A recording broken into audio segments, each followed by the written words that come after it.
คือในราคา6 ล้านนี่แม่นเบิดเลยบ่หรือว่าใด ถ้ามันเป็นชีแจนแล้วเห็ดก็ ๆพอต้องอันเป็นคนซี่ว่า จุดใดเนาะ แต่นี่ฮ้อนนี้เฮาต้องเบิ่งไว้นั่นเนาะ แม่น เอา โบจักได้ว่าจุดใด แม่น เอาอันนี้เลยนี่ที่พอที่ซักลัก สักลากวงอยู่หันสักลากวงอยู่ว่า แม่น จุดใดฮอดจุดใดสินะจุดนี้นี่เนาะว่าเฮาเบิ่งลักมันก่อนเบิ่งจุดมันก่อน เอาไปเตะเจไฟกัน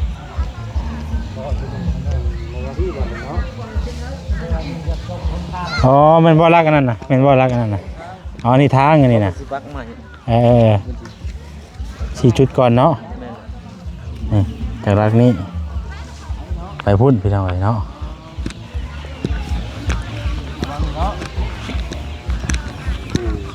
อ๋อมันเป็นเหลี่ยมนั่นนี่เนาะนี่เนาะมันเป็นแบบเป็นเหลี่ยมเข้าไปอย่างนี้ อ๋อชุดพุ่นแต่ว่าเราโจงเป็นทางไปไทยว่าเดี๋ยวนี้ ใช่ จะเราโจงเป็นทางไปไทยกบเกิดครัวได้ อ๋อที่นี่จงฮอดพี่ป่ะ เออ ฮอดนี่แหละแบกกะซี่ป่ะแบกแบบไหนหรือว่าแบกเข้าไปซี่ป่ะอ๋อแต่ข้านี่ไปรักไฟนี้อ๋อตัวนี้บ่นั่นอยู่แล้วเนาะโดยกบเกิดครัวมันจะเป็นขายไปเลยนี่มันบ่อ๋อโอ้คงอยู่ได้พี่น้องแต่ว่ามันจะเป็นตัวบัตรตัวนั้นน่ะมันฮอดใช้ฮอดหันบ่ ตัวนั้นเขาใช้หัว ใต้เครื่องประกันค่าหัวได้ ขาหัวแล้ว เรื่องหลักเเลยบิ่งนั่นกับตัวนี้จะนั่นอยู่พี่น้องเอ้ยมันเป็นเบิ่งนี่เลยเนาะมันเบิ่งนี่เลย ว่าให้อนุนไปอยู่จะหน่อยอนุนขึ้นเอาคอยเด้อโอ้ยได้เวลาแบบมันน่าเป็นได้แล้วมาใส่รากไฟนี่ เพิ่นนั่นตะวันเจ้าดงบ่แต่เพิ่นบ่ได้ปลูกอีเพิ่นมันปลูกกลางนั่นนะเพิ่นระบาย พอแล้วมันสิเฮาใหญ่สิเคยเอาเองล็อกไปแหละเนาะไปหาฟุกนะ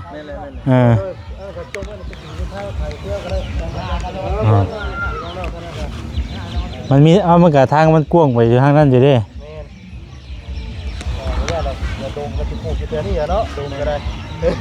เพราะว่าแต่ละเจเนี่ยมันสิบ่แมทบ่ซ้ำกันเนาะมันจะแต่ว่าทางนั้นน่ะยาวพุ่นยาวไปฮอดพุ่นเลยน่ะประมาณจะว่าประมาณ10 ปลายเมตรพุ่นจักจากหันไปหันน่ะเนาะ10 ปลายเมตรมานี่ก็10 กว่าเมตรเดี๋ยวไว้เนาะเกือบเช้าพุ่นเลยคือว่า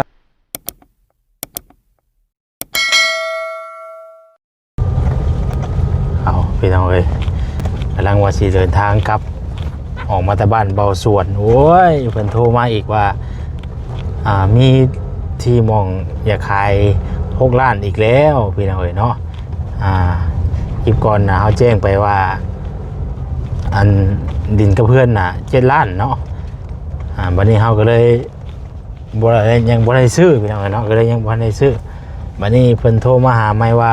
มีดินอีกตอนนึงหลายคนอยู่อยากขายเหมือนกันมีดินอีกตอนนึงอยากขายอีก6 ล้านก็เลยยังบ่ทันได้เมื่อพี่น้องก็เลยแวะเข้าไปเบิ่งอีกรอบนี้เนาะ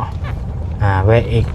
ะเข้าไปเบิ่งอีกรอบนี้ว่าสิเป็นจังได๋นะแต่ว่าได้คุยกับเจ้าของที่เพิ่นอยู่ผู้นี้น่ะเพิ่นโทรมาน่ะว่าเป็นเบอร์ของทางเอ้ยนวลนั่นแหละเพิ่นโทรมาแล้วก็คุยกับเจ้าของที่เพิ่นว่าดินหลายอยู่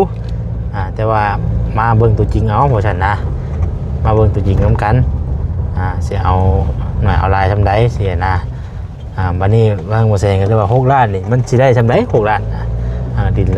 ล้วสิขายให้ทำได้โอ้ยคือผู้ซื้อนี่ได้หลายเนาะ6 ล้านก็จะได้จากเลขอยากเอาลายอยู่แหละ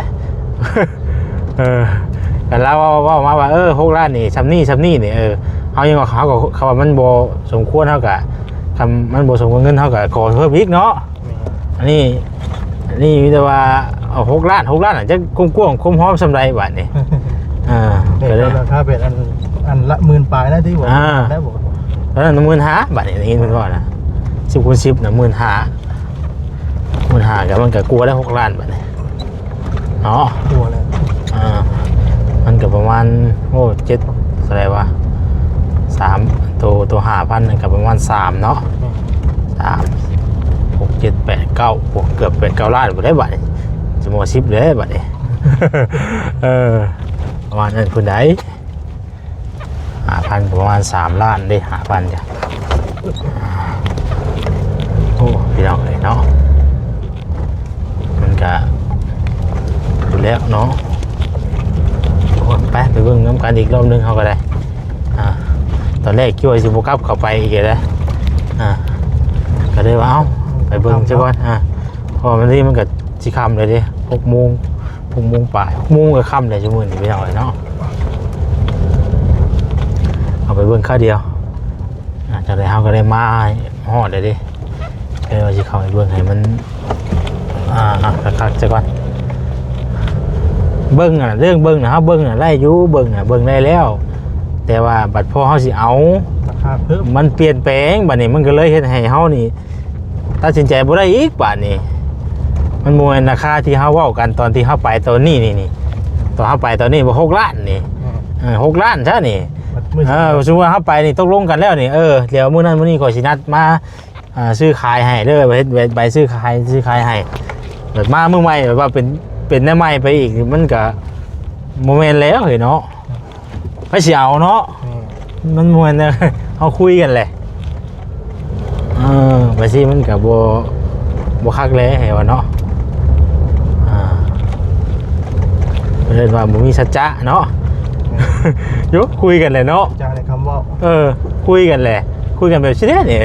มาเบิ่งเด้อดินนี่ว่าฉัน6 ล้านเด้อพอไปเบิ่งได้ว่าเป็นได้ใหม่อีกโอ้มันก็จักสิว่าได้เฮาก็ได้ก็เลยเฮาก็บ่ซื้อตัวใดเพิ่นราคาที่ว่าเพิ่นบ่เฮาก็บ่ได้ว่าสิซื้อแล้วดอกแต่ว่าเฮาก็บ่ได้เอาพี่น้องเอ้ยเนาะเพราะเพียงแต่ว่าเฮาได้คุยกันแล้วมันก็ว่าเฮาได้ตั้งความหวังไว้แล้วสินะมันก็แบบสิรู้สึกว่าซั่นๆเนาะเฮาได้ตกลงกันได้เด้ว่าในราคานี่พอสิเอาแล้วว่าเปลี่ยนแปลงไปได้ไหมถ้าเพิ่นก็บ่อยากขายแน่ผู้นั้นก็ได้ถ้าเฮาไปถามเช้านี่ก็บ่ขายเพิ่นบ่อยากขายได้มันจะว่าราคาขึ้นก็เลยอย่าเอาก็บ่เป็นหยังบ่คำว่าบ่อยากขายก็ก็บ่ขายเนี่ยก็แล้วไปดอกก็บ่ได้ว่าอยากนั่นปานใดเนาะเขาก็บ่ได้ว่าเข้าไปขายดอกโอ้ยเดี๋ยวเอ้ยจริงๆแล้วมันสิมืดอยู่เด้แต่ว่านี่มันมุมต้นแรงนะมันก็เลยแสงมันยังไล่อยู่พี่น้องไปบัดเฮาถ่ายคลิปดีบ่ฮู้ว่าสิเห็นในบัวพูดนี่เนาะรถคันนี้เข้ามาอีกแล้วบ่ได้หาเนาะ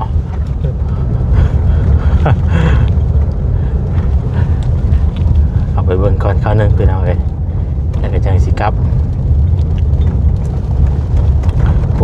ลูกสะนวนบ่แล่นโอ้เล็กน้อยลายขนาดเลยหวานเล็กน้อยชุดยอดเลยโย่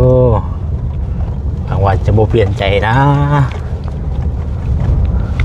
โอ้ยเลยไปเลยเนาะโอ้ซุปตัวนี้ก็ได้ใช่สานวนอยู่ใช่ได้เมื่อเราไปถ่ายคุณเอาไปถ่ายอยู่ดินอันเขาเบิ่งวานอยู่แจ็คบอกเมียนเดี๋ยวยางไปหนึ่งว่ารับจะมี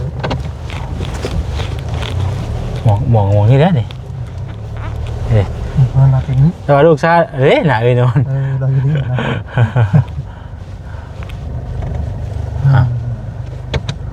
เปิดไว้กองทันเนาะไปอึ๊บตัวสบายดีเลยสบายดีใช่นี่เขาแล้วนี่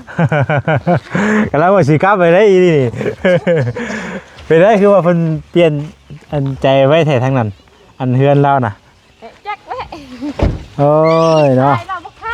บ่ได้กับลูกชายเราบ่ได้อยากขายปานใดเนาะบ่เป็นหยังเพราะว่าการคือเราเลย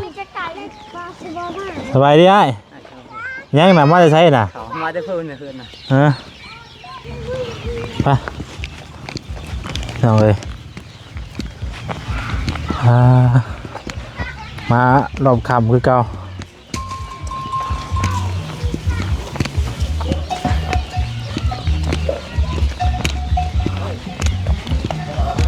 เบิ่งคือเก่า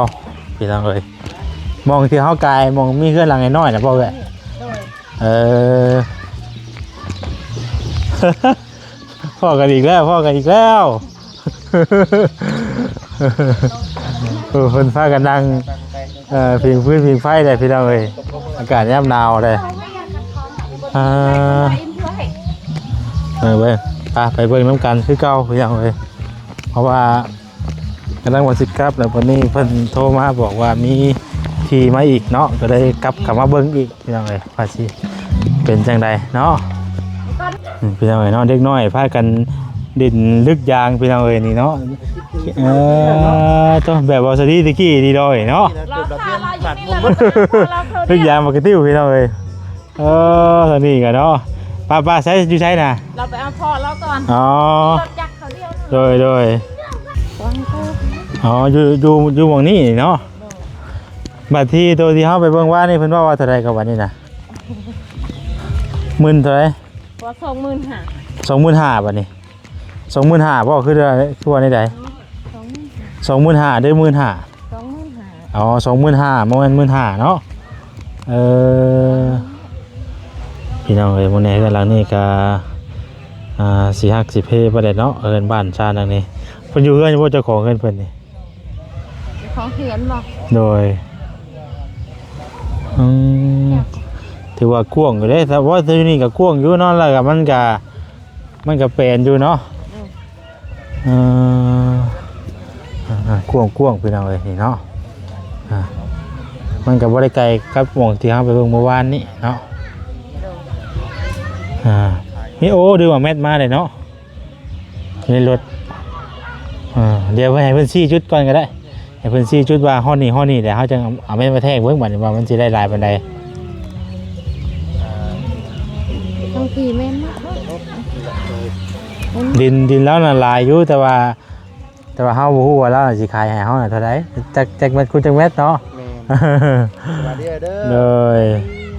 ดินแล้วน่ะหลายอยู่แต่ว่าเฮาน่ะบ่ฮู้คือเฮาผู้อยากได้คือผู้เฮาอยากได้เฮาอยากได้หลายเนาะ6ล้านอยู่แต่ว่าอยากได้หลาย จะได้60 เมตรราคา6ล้านเจอแล้วต้องเป็นเบิ่งเป็นเก่งกันหาเบิ่งว่าจะเมตรกับราคาเงินก็ต้องเบิ่งก่อน คอยลบไปตื้มเนาะ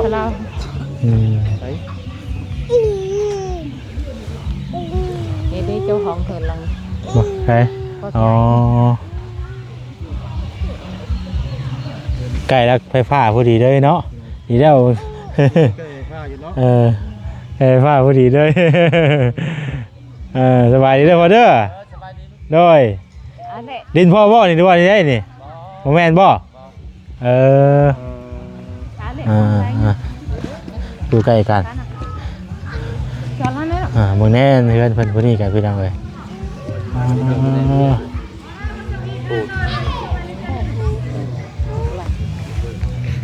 ดินอ้ายบ่โอ้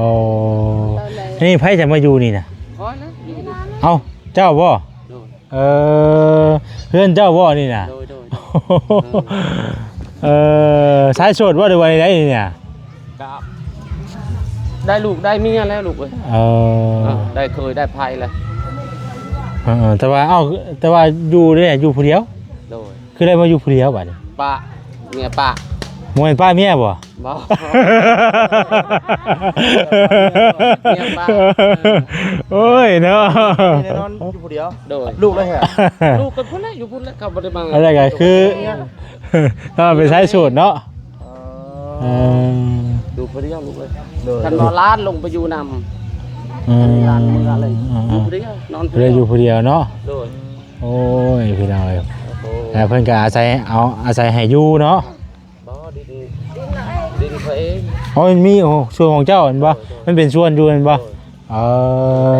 อยังไม่บางทันนะบ่ได้เราก็เป็นดินของเราเองอันนี้เราอยู่นี่เนาะแต่ว่าดงของเราเองเด้อเพื่อนเราเองเลยเพื่อนทั้งอ้ายเพิ่นเองเลยตัวโอ้ดงใหญ่เติมเนาะดงก็ได้เอาโอ้ลงมันก็ใหญ่เด้อลูกเนาะมาช่วงฝนตกกันได้ลูกโอ้ยลูกโอ้ยว่าคันยามนี่น่ะเฮ็ดไปเขาว่ายามนี่น่ะพอดีอุ่น ไอ้ ยำฮ้อนเฮ็ดบ่ได้ ยามฝนนี่ว่าบ่ได้ยามฝนนี่ แม่น ยามฝนนี่ก็อันตรายน้ำฟ้ายามฝนก็ห่วยอยู่ยากคือว่าแหละเนาะพอดีแล้วคันว่าทางเอิ้นว่าเพิ่นได้ทีได้ทางนี่ก็สิได้พ้อกันเด้ออยู่ดอกเนาะ บ่ได้ไปใส่เลยลูก อันไหนของแต่ขั้นแหละ เด้คนทำอายมาผม อันไหนล่ะ ขาผมขา ตอนไหนเถื่อไปเลยไปไหน ส่วนของทาง สุดไปไหน ฉีดได้ค่ะวัดได้นี่ ตัวนี้แหละครับผม ไปยี่หนู เราเป็นยังไงซื้อมานี่ โดย บอกสุดปูเวียงมาแกเลย ฮันเด้หัวเนี่ยมันชื่อไปซ้ำนั้นเลย พูดเลยดีพอมาจักเขาอยู่บ้านนะนี่แต่เขาใหญ่แล้ว ยังบ่จักจุดมันเนาะมันมีจุดอยู่เนาะ คันผู้เจ้าเพิ่นมาแล้วผู้จับลูกเอ้ยอันนี้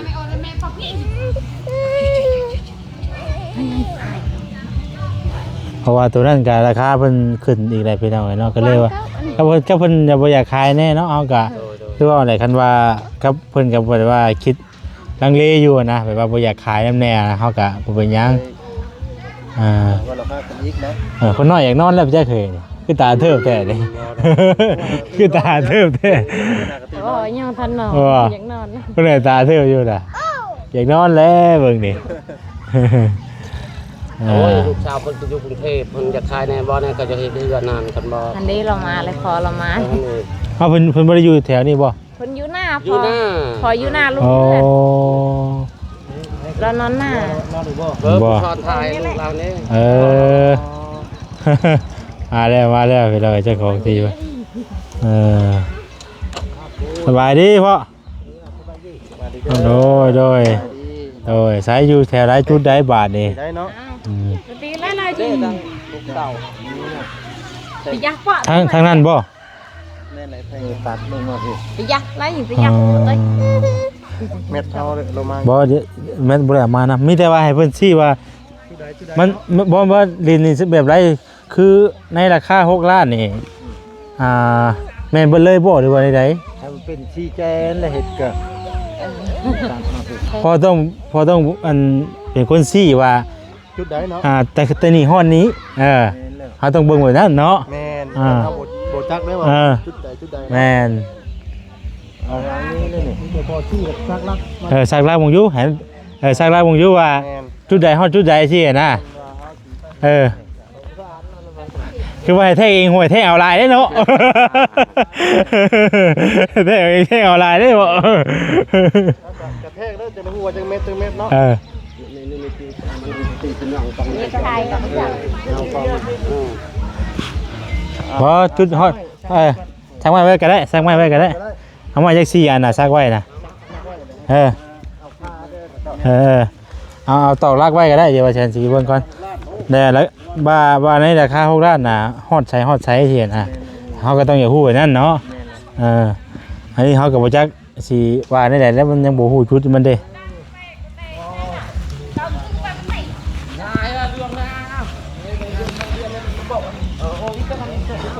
เวลานี่ก็ขาดดองเลยเนาะ ก็ไม่ได้ขายแต่พออยู่แล้วครับ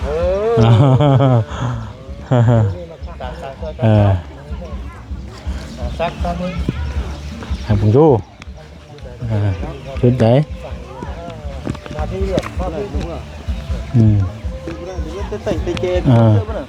เราเอาอะไรเรื่องกูจื้อแล้วค่ะเรื่องกูจื้อปะเลย สำหรับซักเฉพาะจุดที่ว่าพอสีขายอันไหนจุดที่ว่าพอสีขายใส่ปอกมันนะให้มันซื้อแล้ว มันซื้อเนาะจุดนี้นี่นะว่าเอาเบิ่งรักมันก่อนเบิ่งจุดมันก่อน ใจเตะเจไฟเลย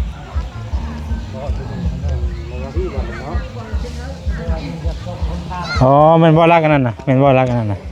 อ๋อนี่ทางอันนี้น่ะ4จุดก่อนเนาะนี่จากรักนี้ไปพุ่นไปทางไหนเนาะ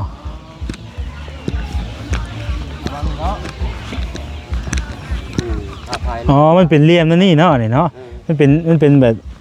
เป็นเหลี่ยมกันไปอย่างสิ อ๋อ ชุดพูดแต่ว่าเราโจงสุดทางไปไทยเดี๋ยวนี้ ใช่ จะเราโจงเป็นทางไปไทยเก็บเกิดครัวได้ อ๋ออยู่นี่จงฮอดพี่พ่อ เออ ฮอดนี่แหละแบกกะสิพ่อแบกเบอร์ไรหรือว่าแบกเข้าไปสิพ่ออ๋อแต่ข้านี่ไปรักไฟนี้อ๋อตัวนี้บ่นั่นตัวเนาะโดย เกิดครัวมันจะเป็นขายไปเลยนี่มันบ่อ๋อโอ้ควงอยู่ได้พี่น้องแต่ว่ามันจะเป็นตัวบาทตัวนั้นน่ะมันฮอดใช้ฮอดหันบ่ ตัวนั้นเขาใช้หัว ก็ใต้เครื่องประกันค่าหัวได้ หัวแล้ว เรื่องหลักเลย เบิ่งนั่นกับตัวนี้จะนั่นอยู่พี่น้องเอ้ยมันเป็นเบิ่งนี่เลยเนาะมันเบิ่งนี่เลย ตัวให้อานนท์ไปอยู่จะหน่อยอานนท์ขึ้นเอาคอยเด้อโอ้ยได้เวลาแบบมันน่าเป็นได้เลย มาใส่รักไฟนี่ เพิ่นนั่นตะวันเจ้าดงบ่แต่เพิ่นบ่ได้ปลูกอยู่เพิ่นนั่นมันปลูกกลางนั่นเพิ่นสบายอยู่ พอแล้วมันสิเฮาใหญ่สิเคยเอาเองล็อกบ่ได้เนาะไปหาฟุกน่ะ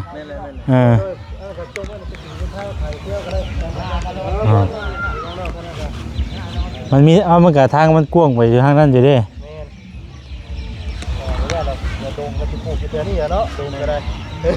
เพราะว่าแต่ละเจเนี่ยมันสิบ่แม่นบ่ซ้ำกันเนาะมันสิแต่ว่าทางนั้นน่ะยาวพุ่นยาวไปฮอดพุ่นเลยน่ะประมาณจะว่าประมาณ10 ปลายเมตรพุ่นจักจากหันไปหันน่ะเนาะ10 ปลายเมตรมานี่ก็10 กว่าเมตรเดียวเนาะเกือบเช้าพุ่นเลยคือว่านั่นอยู่ตัวนี้น่ะโอเคอยู่นะโอเคอยู่เราสบายกันเองจะได้พักด้วยมองนี่ โอ้มันโล่งแน่โล่งครับดีมันใกล้พื้นไฟเลย เราอยู่ใกล้ๆเลยแล้ว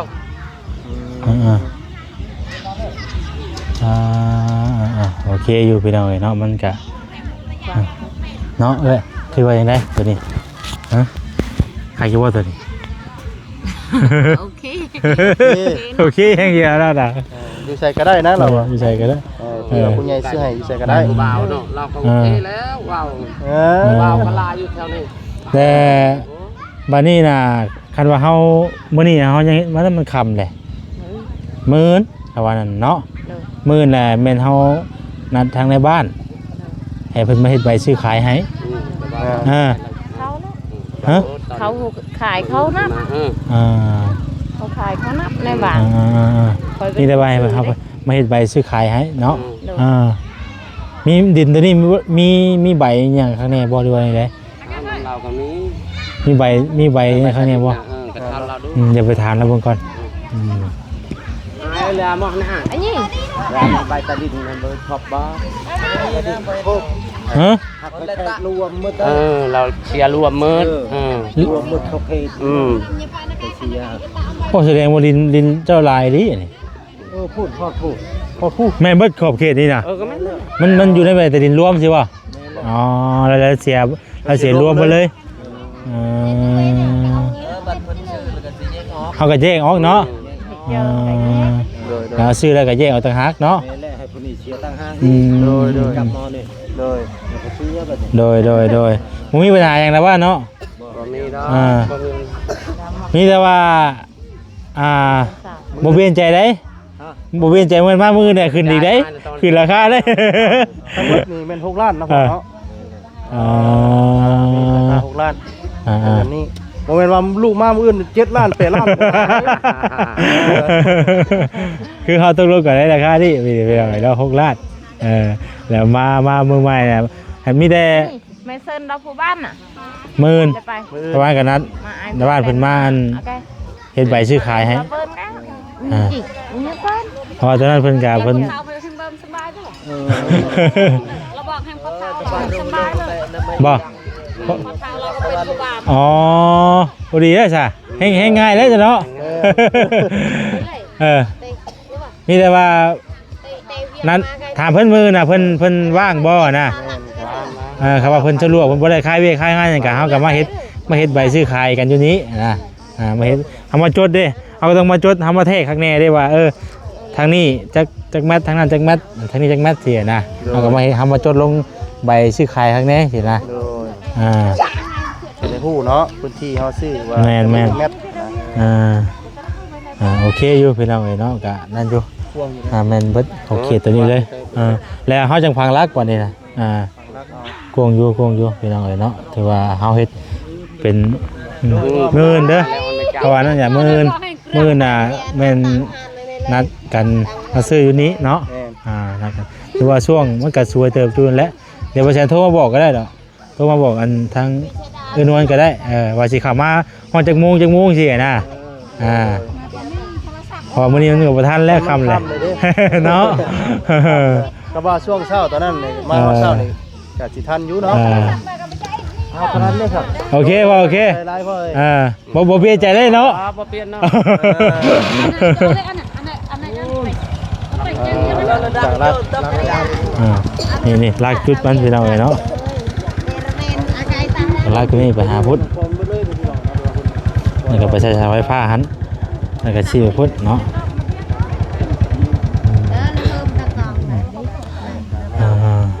ประมาณนี้เนาะ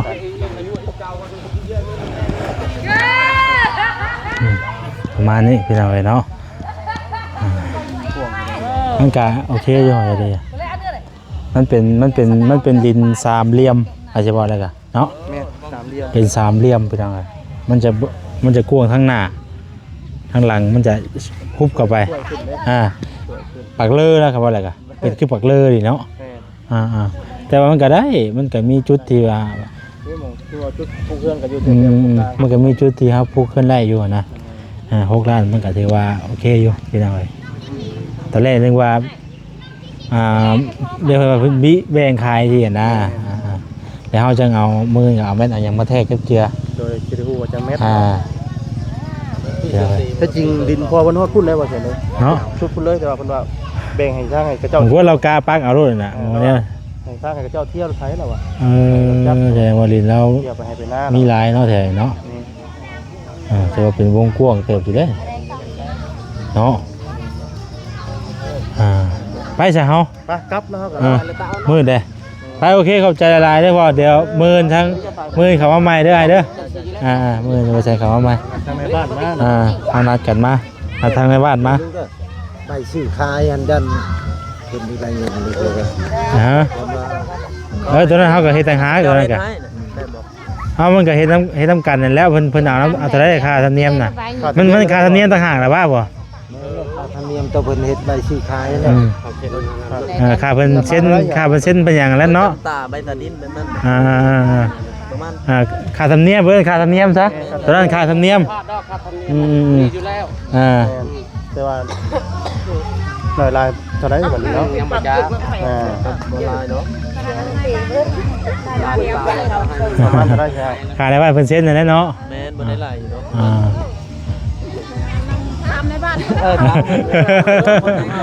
ใช่ป่ะก้อยกับยันมันมวยอันที่ มันบ่ถือแล้วเนาะ เขากับว่าฮู้อยู่ตัวนี้ว่าเสียประมาณใดทีนะเป็นยังดอกยังไงเนาะอยู่ใช้ก็ตามที่เขาเฮ็ดซื้อไปซื้อขายมันไม่มีราคาตอนนี้นะไปใช้มือเขาพอกันเด้อโดยขมุกขอบใจอะไร ลายเนาะ ป้าปานี่เฮ้ยอย่างนี้ช่วงมื้อนี้เนาะ จากนายเพิ่นรู้จักใครแน่บ่ได้เฮ็ด ไป เงินนี่ สารพัดสารเพเลขเพิ่งเลขอีหยัง มั่วสุมด้วยเนาะ มัวเลย ตามตัวใดก็เอาตัวนั้นเนาะ ก็ที่ซื้อเลขเพิ่งนะพันคืนวานนี่ว่าเห็ดเพิ่งนะให้มันเห็ดยาวคำนี้มันเห็ดวัดลู่อ่ะ เฮ้ยเพิ่งอย่างนี้คือสิยาเฮ็ดติจะว่าได้เอียนมาจัก บอกดินยาแม่ เฮ้ยเนาะไปใช่เลิกกับใจได้ไหมเด้อกลับก่อนดินยาแม่นะบ่ได้เอา บ่กะตอนแรกน่ะคุยกับผู้ใหญ่เพิ่นน่ะในนี้เพิ่นว่าบ่เอาตัวนั้นน่ะนะเพิ่นว่ามันอยากแพงแน่สิน่ะราคามันแพงแน่แล้วบัดนี้ก็ได้ว่าสิไปเอาตัวนั้นบัดนี้เพิ่นก็บ่ได้อยากขายนะมันมองตัวอันเพื่อนไผก็ตัวนั้นน่ะที่ว่า เพิ่นก็บ่ได้ขายว่าเฮาสิเอ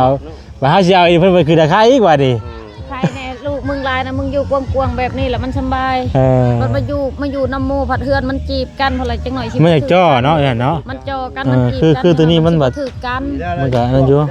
กะแม่น ก็ดีแล้วเราขายให้6 ล้าน ต่างแต่ว่าบ่มีเฮือนนั่นแหละ ดีแล้วเราขาย6 ล้าน เนาะดินนี่มันอยู่ บ่ฮอนมูลเนาะ ดินมันสิฮอดคันว่าเฮ็ดกบเพื่อนเอาได้2 หลังเลย กวางเติบชู้นะ กวางเติบได้ แต่ว่าเฮาอ่าง ามอยู่งาม ถ้ามันเป็นดินสามเหลี่ยมอาจจะบอกได้กะสามเหลี่ยมดิน อีต้นน้อยๆ อืม เลยเช้าเจ็บไปเป้าใช่ป่ะแม่คลำเอาแล้วเฮ้ย เพิ่น คอย เป็น ตะ ยัง กี้ให้กระติกแล้วเลี้ยงนี่ ไปเลย ป้าเนาะ นี่เลี้ยงผู้นี่ก็ เป็นยังไงล่ะ จะตาย เอาใหญ่ไว้หาเลย กินนมวัวครับ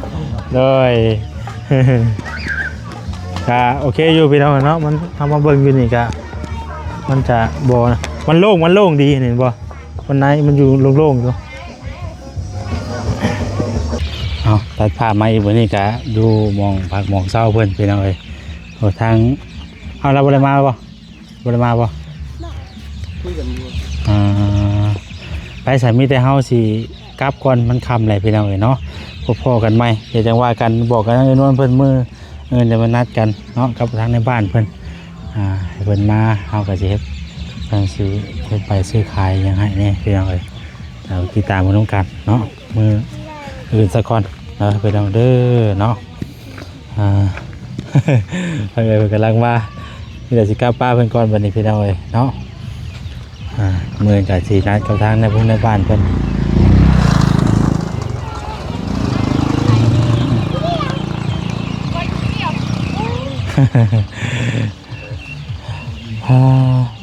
ไปเด้อวันนี้เด้อเด้อ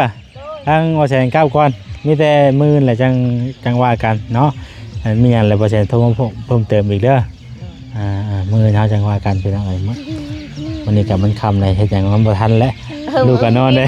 ให้อีกหน่อยอยู่นี่หาขุดกิโลเสา โดย ตามกูด้วยเด้อ โอเคอยู่ดีไม่แห้งเด้อโดยพบกันใหม่พี่น้องเอ้ยเนาะโดยสบายดี